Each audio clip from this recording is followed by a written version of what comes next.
when we have a pianist comes in who sits down at our Beethoven-era piano and starts to play Beethoven, they have a moment when they say, "Oh my goodness, that's why he wrote it that way."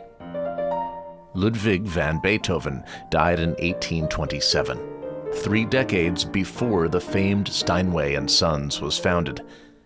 There were no Baldwins or Yamahas either. They arrived in 1862 and 1900.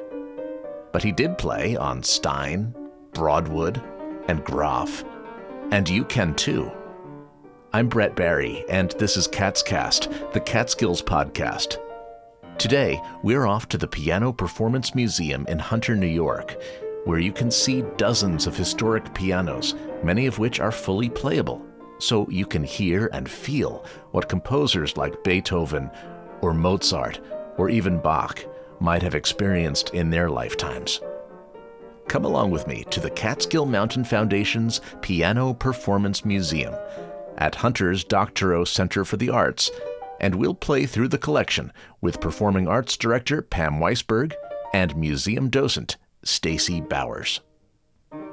I'm Pam Weisberg, Director of Performing Arts at Catskill Mountain Foundation. The Piano Performance Museum is about 20 years old now. It was started by Stephen Greenstein, who was a piano technician and a restorer of vintage pianos. He put together the collection, and we were fortunate enough to get a grant from the Doctorow Family Foundation, which allowed us to purchase the collection for the foundation. We use the collection, we conduct tours for the general public. We also run a concert series, we run an annual Forte Piano Academy, and international digital salons in which forte pianists get together all over the world and talk about and demonstrate on their pianos that they have access to. And before I ask even my first question about pianos and piano fortes and forte pianos, I'd like to acknowledge the other person that's here with us today. If you could please introduce yourself. Hey, Brett. I'm Stacey Bowers, and I'm the docent here at the museum. I do tours here. I'm here every Saturday. And I also work with the curator of the museum. His name's Richard Hester, and I do some work with him on maintaining the instruments. So this is a beautiful space right in the center of Hunter, right next to the concert hall and Mountain Cinema. And it's chock full of pianos. Yes, it's an incredible collection here. We have 28 instruments in the room, all except 4 of them. 4 of the instruments here are reproductions of historical instruments, but all the rest are original instruments, and with the exception of maybe 1 or 2, they're all playable. And what's really extraordinary about this museum is the first thing I tell people when they come in is what you'll notice right away is you can actually touch these pianos and you can play them. If you go to any other museum, you go to the Metropolitan Museum, you can't get anywhere near them. That's one of the great things about my job when I'm here is when pianists come in to watch the fun that they have playing these historical instruments and getting a sense of what the piano sounded like when Mozart, in Mozart's time or Haydn's time. And am I correct? I'm kind of hearkening back to grade school music class. I think I learned that piano forte is the full name for a piano. Piano meaning soft, forte meaning loud. It's actually forte piano. That's the name that was christened in the early 18th century when you have to remember there was a time when there were no pianos. Around 1700 or pre-1700, there were no pianos. There were harpsichords and other keyboard instruments, but no instruments that functioned as a piano does today. And it was around 1700 where the first ones were made in Italy. And they were given that name, forte piano, which is a funny name because forte means loud, piano means soft. Right. And the name piano has stuck through all of this time. And now we just call all these instruments pianos, which just means soft. How many instruments do you have in the collection? There are 28 instruments here. Let's see, 26 of them are pianos. 1 is a harpsichord and 1 is a clavichord. Explain those. Harpsichord, and it has a different sound to it. And then I guess that evolved into a piano in some way? Exactly. Again, going back to 1700, imagine being in Italy in 1700. For the prior couple of centuries, the instrument of choice was a harpsichord. And without getting into all the details, the way the harpsichord works is the strings are not struck, but they're plucked. In a minute, maybe we'll listen to the instrument, and you can actually hear it being plucked and you can feel it when you depress the key. So it's a very, very different sound. But the reason the forte piano came to be is because you cannot play a harpsichord expressively. You can't play it loud, you can't play it soft. It just plucks it. However it plucks it, that's the volume. And plucking seems actually more sophisticated of a mechanism than striking, is it? Well, it seems like it is, but not actually. The invention that the first piano maker, his name was Cristofori, the invention that he came up with was actually pretty ingenious and pretty sophisticated. The challenge was how do you strike a key and have a hammer in motion go up and strike a string and be able to do it soft and be able to do it loud. So yeah, it's pretty sophisticated mechanism that's been developed over the centuries and really a very similar physical acoustic event is what happens on a modern piano today. Pianos strike with varying softness and loudness. Harpsichords pluck with consistent volume. To demonstrate, Stacey showed off a replica mid-18th century harpsichord. Okay, so you're seated at a harpsichord, and looks like it's got 2 rows of keys. Yeah, we call them a manual. It has 2 manuals. Not all harpsichords do. Often it's just one. But the reason it is like that is, you recall I said earlier you can't play this instrument expressively. You can in a way because you can determine how many strings are actually going to be plucked. So on the upper manual, you have this sound. I'm plucking now octaves down here on the other manual. See, it's a very different sound, actually a little bit louder. But now, again, I remember I talked about how the string is plucked, and I think you can hear that there. So here's a little bit of Bach played on the harpsichord. It's one of his really famous preludes.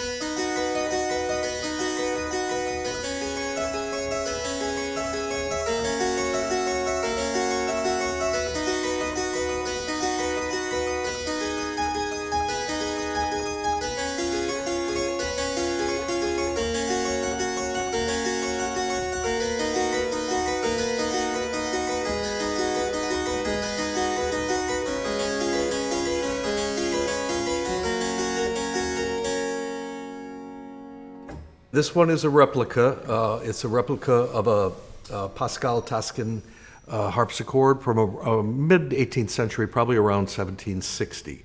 His harpsichords were considered some of the finest made in France at that time. But again, this is a reproduction, and it's one that's a really well done instrument. And it's got a very compact keyboard, but the instrument itself has some depth to it. This type of harpsichord, they typically were very long instruments, kind of in the shape of a grand piano as we think of them today, with long strings. One thing you'll notice is it's all wood. There's no metal inside of a harpsichord, or in some of the early forte pianos when we see those, the only metal you'll find would be the strings themselves. The entire structure is made out of wood. And then next to the harpsichord, looks like something very similar. Yeah, it looks similar, but now we're looking at a forte piano. So we're jumping ahead, actually not so far. This was late 18th century. They were still making harpsichords in the 18th century, even after pianos came to be. But now this next instrument is also a replica after a Stein piano. This is a Viennese forte piano from, I think, around 1770, 1780. This would be a classic instrument used by Mozart or Franz Joseph Haydn.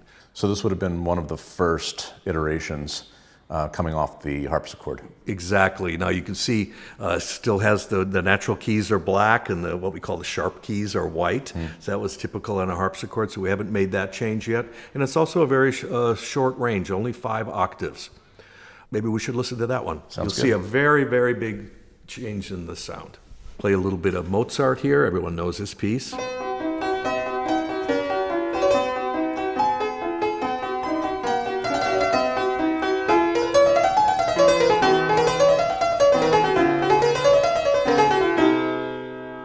So here you got a totally different sound from the harpsichord.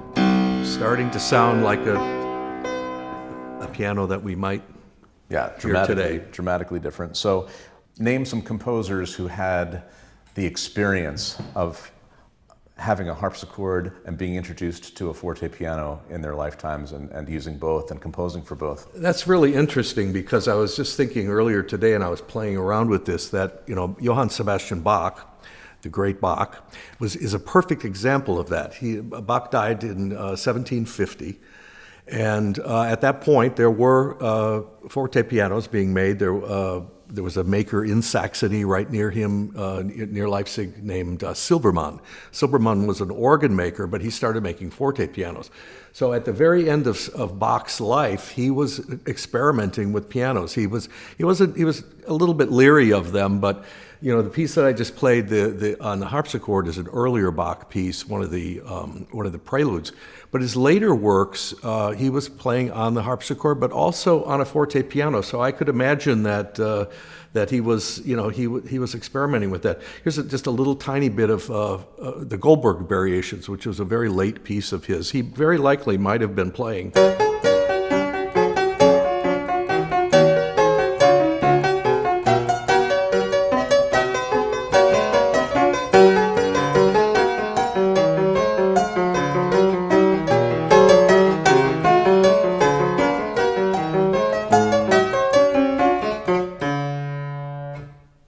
I could imagine he played that on a forte piano.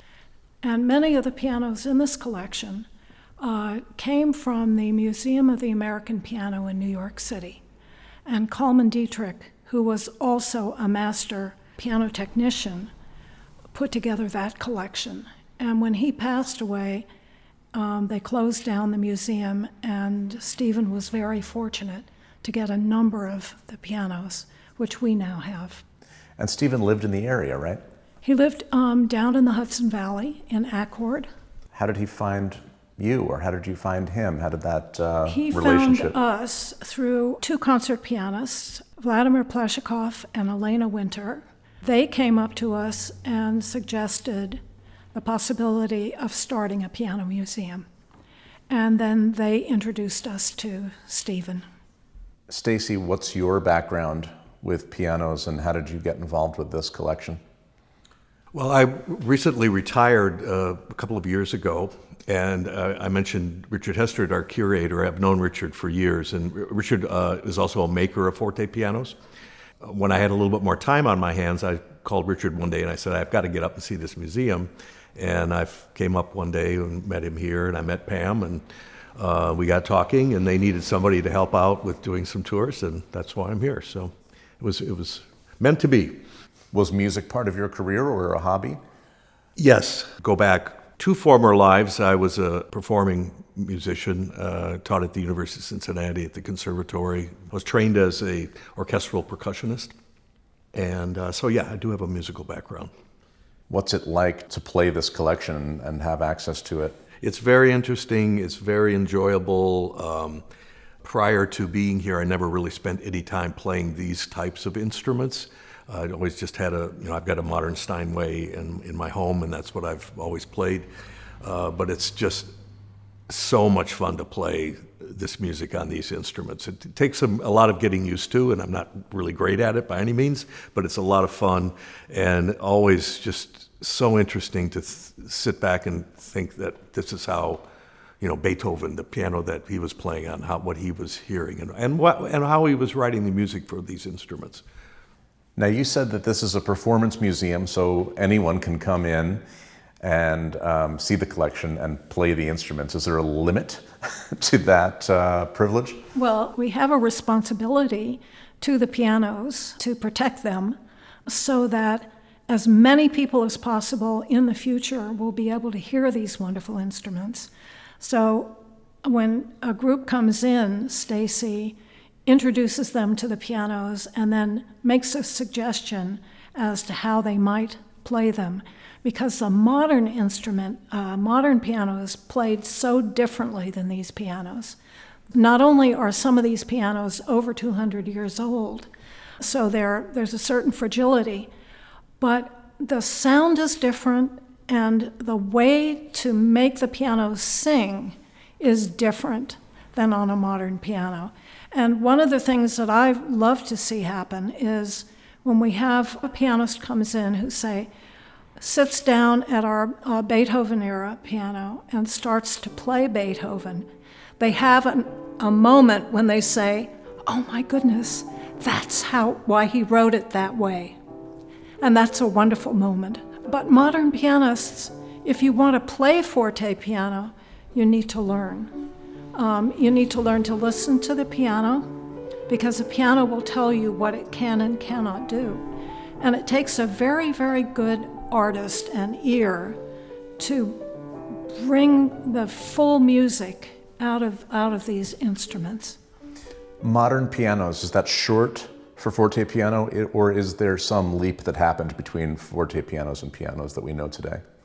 There was certainly an evolution over, I think of it as over about 200 years, because if you think back to like the instrument that we were just listening to, maybe around 1760, and the newest pianos that we have here were built in the 1960s. So 1960 is actually a pretty long time ago. So yeah, there were many, many changes, but it seemed like it was sort of just a logical evolution over that time. The bulk of the changes all happened in the 19th century, when pianos went from being built in small workshops to being built in large factories. Yeah, big leap to my ear between the harpsichord and this very early piano, forte piano. The leap keeps right on going. You know, one of the next instruments we should look at would be, well, it's my favorite in the collection. It's also probably the most special piano in the collection. It's another Viennese piano made by Conrad Graf, but it's an original instrument. And this is a Beethoven, Robert Schumann, Johannes Brahms era piano. They all had a Graf piano. Let's go see it. Sure. This piano was built, we think, in 1825 or 1826, and again, it's an original instrument. So I'm sitting at a piano that's 200 years old, almost exactly. It was built in Vienna by a piano maker named Conrad Graf, and he was undoubtedly considered these were considered the finest pianos of that era. When you hear this, you'll see this is another one of those big leaps in terms of the mechanism and most important, the sound of the instrument. It's still very much a forte piano, a Viennese style. There's, again, really no metal in the instruments, primarily wood, but now we're getting a much bigger sound. The keyboard is expanded. We've gone from 5 octaves to 6 1/3 octaves now. Conrad Graf actually gave Beethoven one of these instruments, probably very similar to this one, because this would be around that era. And I think we all know that Beethoven was going deaf at the end of his life. One of the changes on this piano is each unison note now has 3 strings, which is typical on a modern piano today. The forte piano that we listened to earlier has actually 2 strings per unison. So now we have 3, so it's a little bit louder. Graf actually made Beethoven's piano with 4 strings, so that it would be a little bit louder to compensate for his deafness. Whether that helped, we don't know, but that's how much Graf cared about Beethoven and how important Beethoven was at that time in Vienna, that he would be given a special instrument like that. When you tune these instruments, or who tunes them?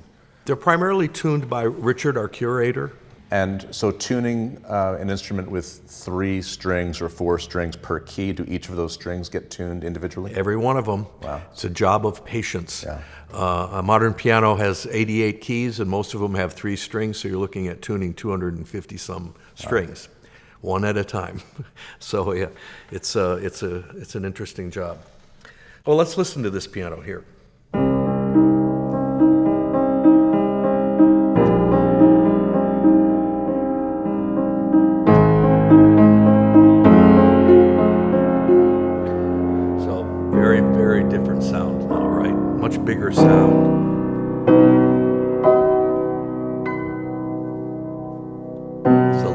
instrument.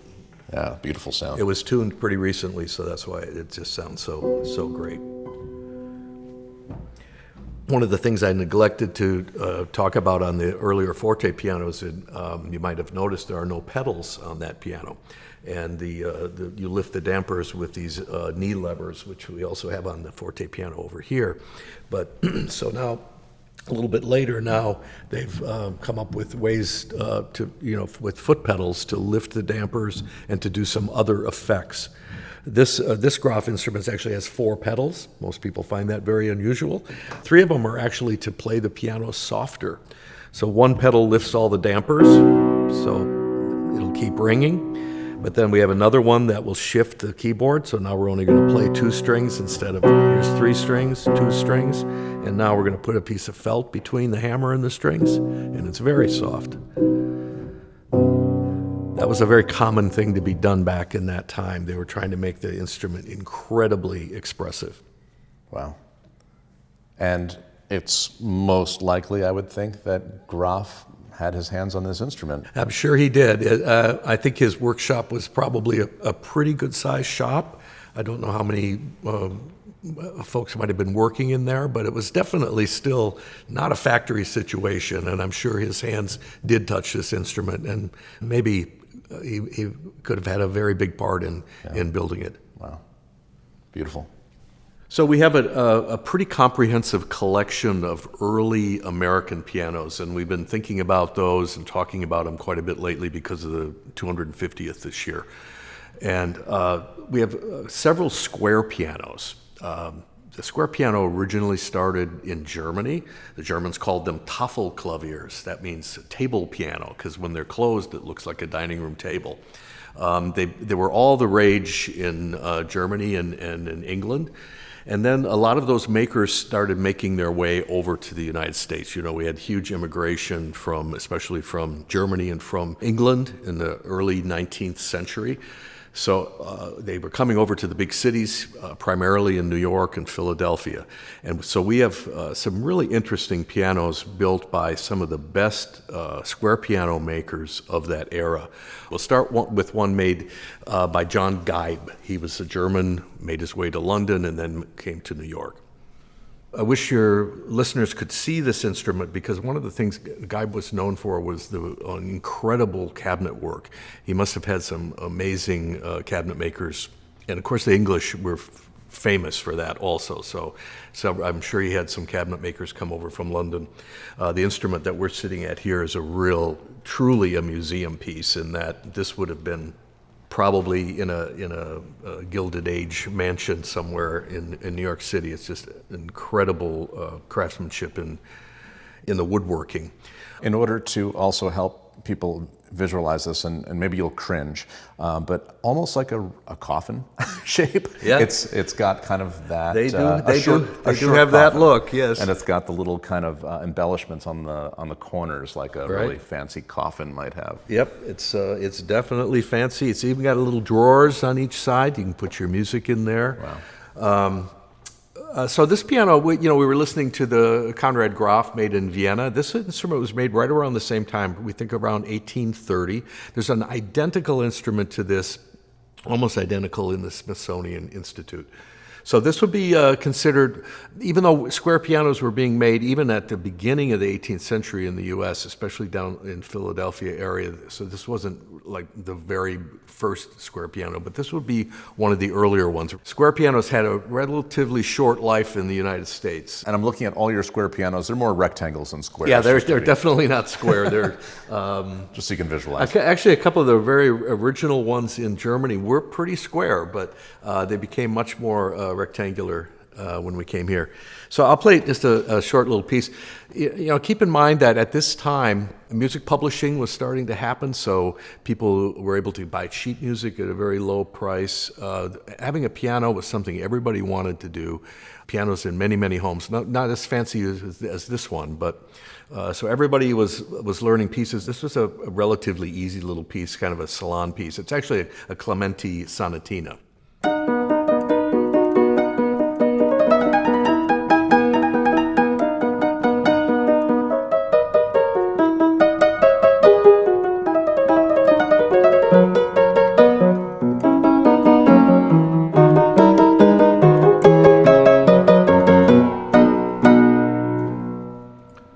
just kind of a fun little salon piece. And when they say tickling the ivories, these appear to be ivory. Yes, they are. They're definitely ivory. We don't see that anymore, thankfully, but yes, in the day, that's what they were using, ivory. And in some cases, we're using calf bone also. Ivory was tusk? Yep. Of what? An elephant. Elephant, oh wow. There's actually a town in Connecticut called Ivoryton, and that's where the largest piano action and piano key makers were in that time. And this piano has two pedals. Yep, now we're back to two. One is a sustain pedal, which lifts the dampers, and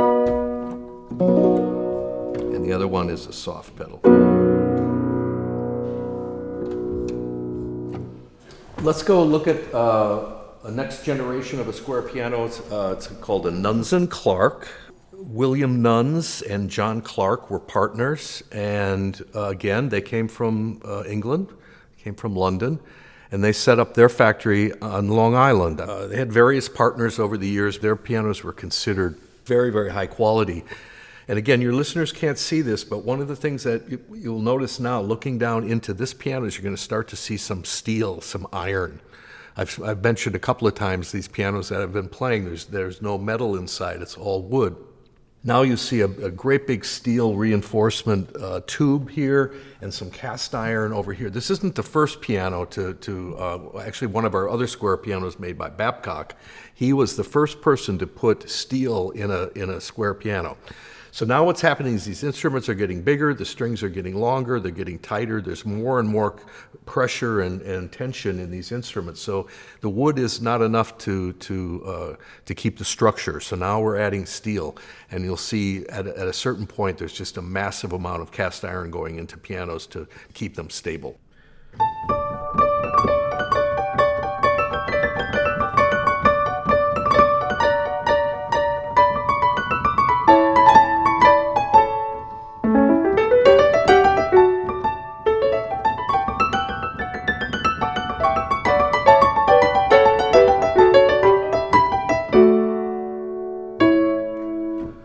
That's Haydn, a little bit of Haydn. Totally different sound with this instrument. I think now we'll go up, we'll jump ahead again another 20 years to really the culmination of the square piano, where it kind of ended up around 1860. Oh, interesting, you can't see this, but right next to me is a Chickering square piano. We're not going to play it because it's really in need of work, but this instrument, this is almost identical to one that was in the White House when Abraham Lincoln was the president. He actually chose this Chickering piano, and I'm not sure how long it stayed there, but it's not there anymore. But it's Chickering was probably the second best known piano maker. They were based in Boston. And it looks like it's called a Chickering Square Grand. Right. A really chunky looking. Very chunky. You're seeing every piano we're seeing here now is getting a little bit bigger. And now if you look in here, look at all the cast iron in here. Wow. It's all solid, solid metal. Okay, so this is a brand I recognize. Yeah. Okay, so now we're finally at a Steinway piano. I think Steinway is probably the piano name that everyone is quite familiar with, recognized as being the finest pianos made, probably the finest pianos ever made, and they still are being made. At one time, there were several hundred piano factories in the United States. Today, there are 3. One of them is Steinway. They're still in their, it wasn't their original location. Originally, they were in Manhattan, but they're in Astoria in Queens, and still making Steinway pianos there. I'm actually pleased to hear that we have 3 piano factories in the country. Yes. Yeah, it's amazing. Heinrich Steinweg came to the United States from Germany in 1851 with 2 of his sons. They quickly changed their name to Steinway. The 3 of them worked in small piano factories in New York City for a year to kind of learn. I think probably what they were learning is the language and just trying to get accustomed to what was happening in New York and learn the piano scene there. And very, very quickly started making incredible instruments. I mean, this square piano here, which is just an amazing instrument in terms of the technology that went into building it. It was only built, less than 10 years after they came to the United States. Here we have a solid rosewood instrument. I can't even imagine how much it weighs. It's very, very ornate. We now have a full 88-note keyboard. The top of this piano is so heavy that I can't put it up myself. It takes two people to do it and prop it up. But even with the top down, it's got an amazing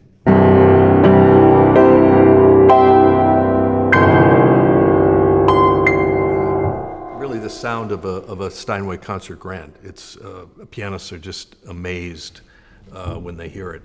But also can play, let me see if I can do this.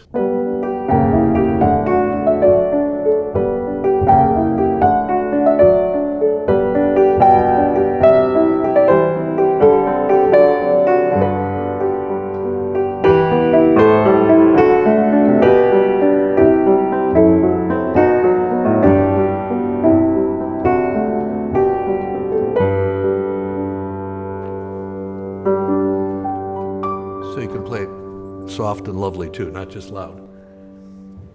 And still two pedals.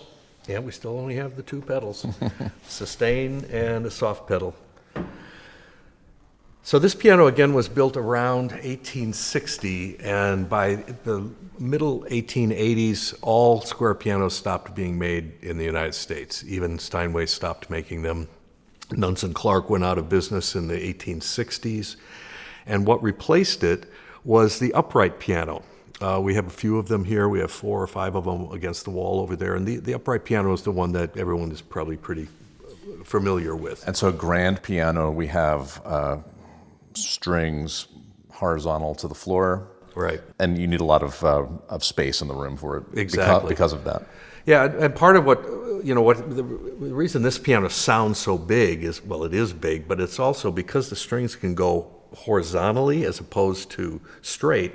In this size case, we've got the strings almost the same length as a concert grand, so that gives you that really big sound. But what was happening, in the mid-19th century with the Industrial Revolution and all the immigration and all the people moving into the big cities, everybody wanted a piano, but these pianos were totally impractical to go into the apartment houses. So the Steinway was actually one of the first companies to develop an upright piano that took up much less space, was less expensive, easy to move up and down those stairwells in the buildings. Easier, yes. The square pianos faded away. But here in the United States, it was still a very, very vibrant piano-making environment for another, really right up until the Depression.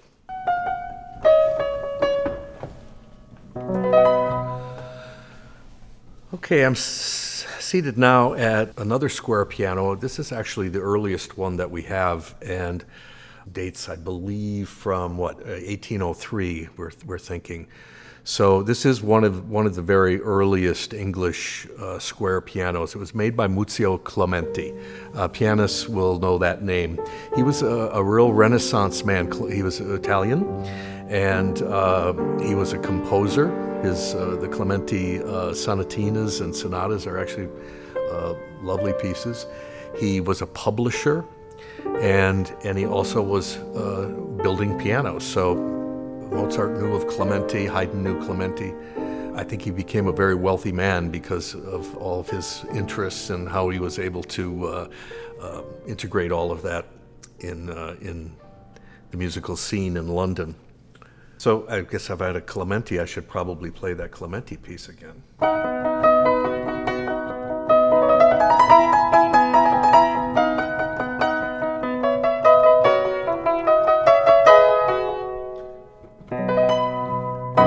Really sweet little sound.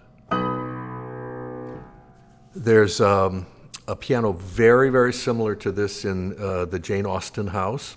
At least the picture, I think it's basically the exact same instrument. And she was, of course, loved playing the piano. And it has a beautiful hand-painted, yes, whatever that's called, right above the keyboard. That was very, this on the fall board. We call this the fall board. And that was actually a very good observation. That was very common at the time, that Clementi would have had in his workshop an artist that would just do beautiful paintings on the fall board, and sometimes they would do it on the lid. And this one's had a lot of work done on it recently here, so it's playing real nice. It's really like beautiful pieces of furniture that just happen to house an instrument. Yeah, some of them are pretty plain, but you can see that a lot of the English were very good cabinet makers, and I think they took a lot of pride in that. And I would imagine that the different types of wood also add some real acoustic character. Absolutely.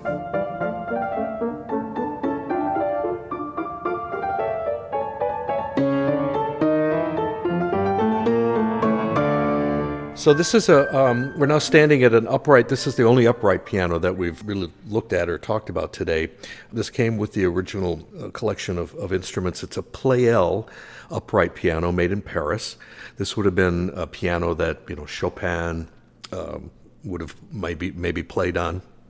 We've just done quite a bit of work on this. It's a very interesting action. Everything about it is very, very well made. And it's a full, it's almost a full 88 keys, and it has a very, very big sound. But it's a lovely instrument.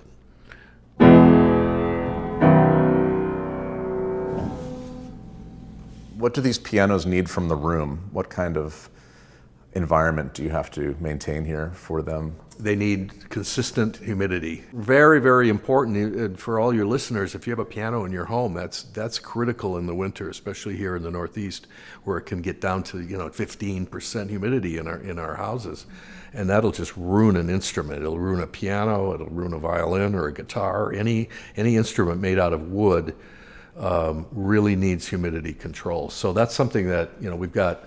They're not working so hard right now, but all winter long we've got, I think, 5 humidifiers in here.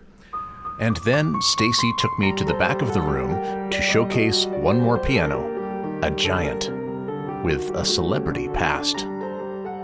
Okay, well, this piano we're going to hear now, this one has quite a story. I'm sitting at a Baldwin 9-foot concert grand. It was built in 1965. And it had a very famous owner. I'm sure everyone listening has heard of Liberace. He was at one time the highest paid performer in Las Vegas, which is even more than Elvis, from what I understand. He lived in Las Vegas, but he was a Baldwin artist. Baldwin Piano Company was at one time kind of Steinway's rival. It was Steinway and Baldwin were the two really big piano companies in the United States. Baldwin was based in Cincinnati.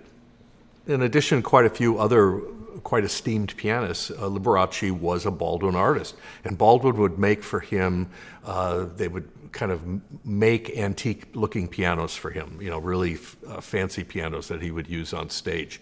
This piano that's here is not one of those. This is a 9-foot concert grand, again, in ebony finish. It's a very plain concert grand piano, and believe it or not, this instrument traveled with Liberace and was put in his hotel room whenever he was traveling so he could practice at night. This piano? This piano. Which is massive and looks very heavy. Yeah, it's heavy, and they're actually relatively easy to move if you know what you're doing, if you have piano movers. But yeah, that's the story of this piano. And it's actually a lovely instrument. It's got a huge sound. Would probably blow your microphones here.